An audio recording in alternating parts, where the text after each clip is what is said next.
নমস্কার বন্ধুরা, মোটিভেশনাল তনয় চ্যানেলে আপনাদের সকলকে স্বাগত জানাই। বন্ধুরা, এরকম বহুবারই আমাদের সাথে হয় যে মাঝরাতে প্রস্রাব করার জন্য আমাদের ঘুম ভেঙে যায় এবং আমরা তাড়াতাড়ি বিছানা থেকে উঠে প্রস্রাব করার জন্য বাথরুমে চলে যাই। আর এখানেই হতে পারে আমাদের সাথে এক বড় বিপদ, যেটা সম্পর্কে বহু মানুষই অবগত নয়। কারণ মাঝরাতে এমন কিছু জিনিস হতে পারে যেটা সম্পর্কে বহু মানুষের কখনোই ভাবতে পারেন না। হ্যাঁ বন্ধুরা, আপনাদের যাদের মাঝরাতে ঘুম ভেঙে যায় প্রস্রাবের জন্য, তারা অবশ্যই আজকের এই ভিডিওটি মনোযোগ সহকারে শেষ পর্যন্ত দেখুন। কারণ এই ভিডিওটির মধ্যে এমন একটি তথ্য আমি দিতে চলেছি যে তথ্যটি আপনাদের জীবন বদলে দিতে পারে। আর তা না হলে মাঝরাতে আপনাদের সাথে এমন জিনিস হতে পারে যেটা আপনি কল্পনাও করতে পারবেন না। কারণ এরকমটা বহু মানুষের সাথে হয়েছে এবং তারপরে তাদের পস্তাতে হয়েছে। তাহলে দেরি না, চলুন জেনে নেওয়া যাক যে মাঝরাতে ঘুম থেকে উঠে প্রস্রাব করতে যাওয়ার সময় কি করা উচিত এবং কোন দিকটির বিষয় খেয়াল রাখা উচিত। তাহলে দেরি না করে চলুন ভিডিওটি শুরু করা যাক। ভিডিওটি শুরু করার আগে আপনারা যারা এই চ্যানেলে নতুন তারা অবশ্যই চ্যানেলটিকে সাবস্ক্রাইব করুন এবং বেল বাটন প্রেস করুন এরকম আরও অনেক নতুন ভিডিও দেখার জন্য। ভিডিওটি দেখে যদি ভালো লাগে তাহলে অবশ্যই একটি লাইক করবেন এবং সবাইকে শেয়ার করবেন যাতে তারাও ভিডিওটি দেখে উপকৃত হয়, এবং কমেন্টে জয় শ্রীকৃষ্ণ বা হর হর মহাদেব লিখতে ভুলবেন না। এবার চলুন শুরু করা যাক। বেশিরভাগ সময় মানুষ প্রস্রাব করার জন্য রাতের বেলায় উঠে থাকে। আবার কিছু মানুষ এমনই থাকে যারা জল পান করার জন্য রাতের বেলায় উঠে থাকে, বা অন্য কোনো কাজের জন্য মানুষ ঘুম থেকে উঠে থাকে। আর যে কারণে যে কোনো ধরনের দুর্ঘটনা ঘটে যেতে পারে। কারণ যে মানুষরা ঘুম থেকে রাত্রে প্রস্রাব করার জন্য অথবা জল পান করার জন্য উঠে থাকে তাদের সকলের এটি মনে রাখা জরুরি যে যখন তারা ঘুম থেকে ওঠে তখনই তাদের নিজেদের চোখ খোলার জন্য যেন মোটামুটি কয়েক মিনিট যেন থেমে যায়। অর্থাৎ কয়েক মিনিট যেন তারা বিছানাতেই শুয়ে থাকে, তারপরে হাফ মিনিট বিছানা থেকে উঠে যাবেন, তারপরে বিছানা থেকে পা ঝুলিয়ে রেখে 1 মিনিট পর্যন্ত এইভাবেই থাকবেন। অর্থাৎ আপনারা মোটামুটি 3 থেকে 4 মিনিটের মধ্যে এইগুলি করতে হবে। 2 কিংবা 3 মিনিট আপনি ঘুম ছেড়ে চোখ খুলে বিছানাতেই শুয়ে থাকবেন এবং তারপর হাফ মিনিট আপনি বিছানাতে বসে যাবেন, তারপরে হাফ মিনিট আপনি পা ঝুলিয়ে বিছানাতে বসে থাকবেন। আর এই ফর্মুলাতেই প্রয়োগ করলে আপনি হঠাৎ মৃত্যুর হাত থেকে বেশি সুরক্ষিত থাকতে পারবেন। সময় এই ঘটনা থেকে দেখা যায় যে একজন সুস্থ মানুষ, শক্তিশালী মানুষ রাত্রিতে মৃত্যু হয়ে গিয়েছে। আর সেই মানুষটার মৃত্যুর অন্যতম কারণ রাত্রিতে তাড়াতাড়ি উঠে পড়া। আমাদেরকে মনে রাখতে হবে যখন আমরা ঘুম থেকে একবারে উঠি তখন মস্তিষ্কে সম্পূর্ণভাবে রক্ত পৌঁছায় না। আর আমরা রাতের বেলায় ঘুম থেকে উঠে তাড়াতাড়ি করে বাথরুমে চলে যাই, আর সেই কারণেই আমাদের মস্তিষ্কে সঠিকভাবে রক্ত পৌঁছাতে পারে না। রক্ত যে চলন সেটা মস্তিষ্কে পর্যন্ত পৌঁছায় না, আর এই কারণেই হার্টবিট থেমে যায়। এখান থেকেই মানুষের হার্ট অ্যাটাক হওয়ার সম্ভাবনা থাকে। যারা রাত্রিতে দেরি করে ঘুমাতে যান তারাও হঠাৎ করে শোয়া অবস্থা থেকে উঠে তাড়াহুড়ো করে বাথরুমে যাবেন না।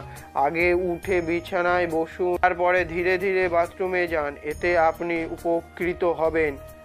কিছু অনুপ্রেরণামূলক উক্তি।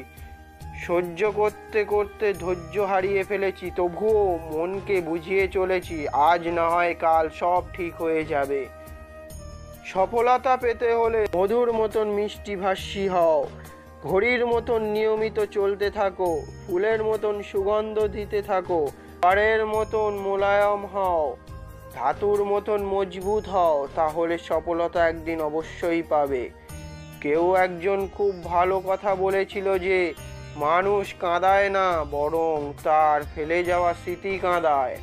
অহংকার তারই থাকে যে বিনা সংঘর্ষ করে সব কিছু লাভ করে, আর যে পরিশ্রমের মাধ্যমে অর্জন করে থাকে সে সবসময় অন্যদের কদর করে। যাকে নিজের চেয়েও বেশি ভালোবাসবে সে অবহেলা করবে, আর যাকে খুব বেশি বিশ্বাস করবে সেই মানুষটাই একদিন বিশ্বাস ভেঙে দেবে।